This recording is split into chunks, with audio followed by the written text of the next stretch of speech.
দেখতে দেখতে বেশ কিছুটা মাস অতিক্রম করে ফেললাম পাপড়ির লাঞ্চ বক্স চ্যানেলটি নিয়ে। ফ্যামিলি মেম্বার হয়ে দাঁড়িয়েছে 434। সংখ্যাটা হয়তো বড্ড কম, কিন্তু আমার জীবনে সবচেয়ে বড় প্রাপ্তি। আর এই আনন্দে আজ বানিয়ে ফেললাম দই চিকেন। কম উপকরণে, কম তেলে, কম মশলায় বাড়িতে বসে টেস্টি অ্যান্ড হেলদি দই চিকেন কিভাবে বানাতে হয় সেটারই একটা রেসিপি নিয়ে আজকে এলাম আপনাদের কাছে। পাপড়ির লাঞ্চ বক্সে সবাইকে স্বাগত জানাই।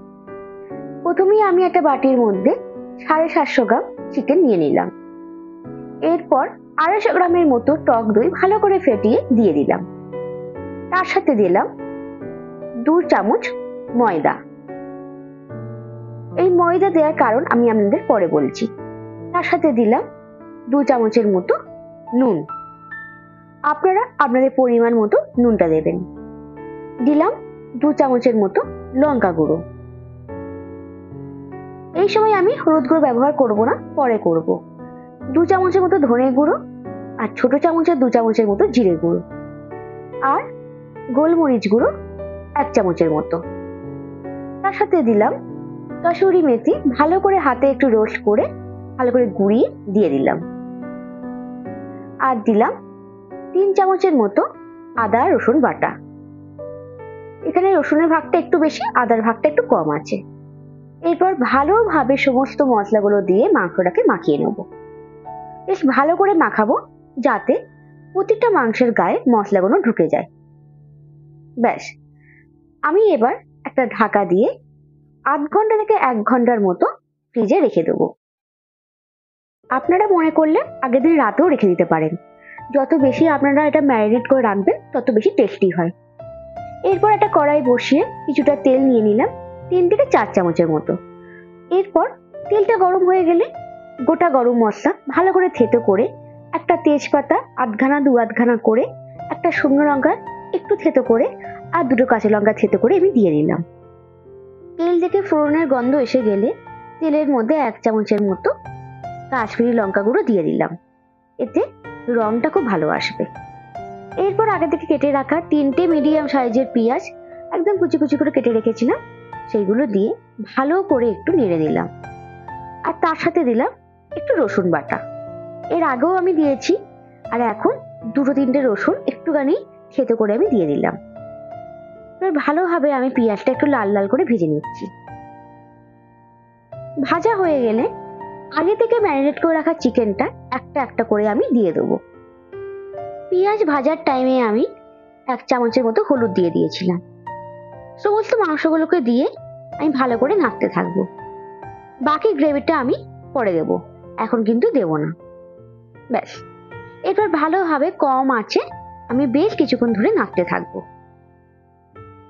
যত আপনারা কষবেন মাংস আরো খেতেও ভালো হয় আর তেলটাও ছেড়ে যায়। এই সময় আমি গ্যাসের ফ্লেমটা একদম লো করে রাখবো। 2 থেকে 3 মিনিট কষার পর বেশ কিছুটা তেল বেরিয়ে এসেছে। এরপর ওই বাটির মধ্যে লেগে থাকা গ্রেভিটার সাথে আর একটু জল দিয়ে সেটা আমি দিয়ে দিলাম। এই চিকেনটা করতে বেশি জল প্রয়োজন হয় না, তবে যারা ভাত দিয়ে খাবেন তাদের পরিমাণ মতো একটু জল দিতে পারেন।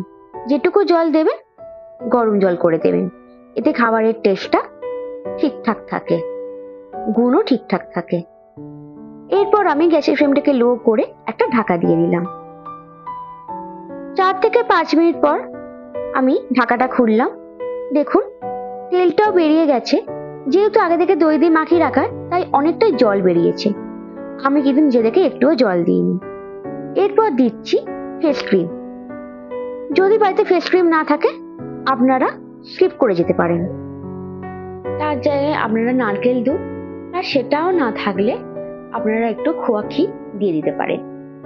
আর দিলাম ধনেপাতা, কিছু ধনেপাতা কুচি করে আমি দিয়ে দিলাম।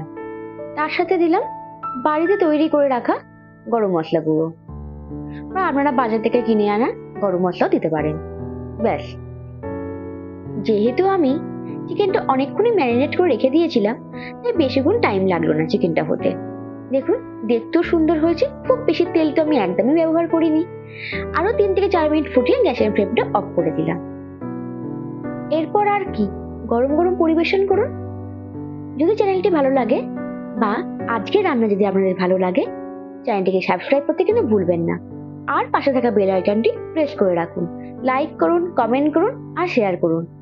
কম তেল মশলা দিয়ে সবাই রান্না করতে চায়, তাহলে দেরি না করে এইভাবে চিকেনটা করে দেখুন। কথা দিলাম, কেউ আশাহত হবেন না। সবাই যাওয়ার আগে চ্যানেলটিকে সাবস্ক্রাইব করে যান। আবার অন্য আর একদিন অন্য কোনো রেসিপি নিয়ে আপনাদের সাথে আমি আসবো। আজ এখানেই থাকলো। আপনারা ভালো থাকুন, সুস্থ থাকুন। Tata, thank you.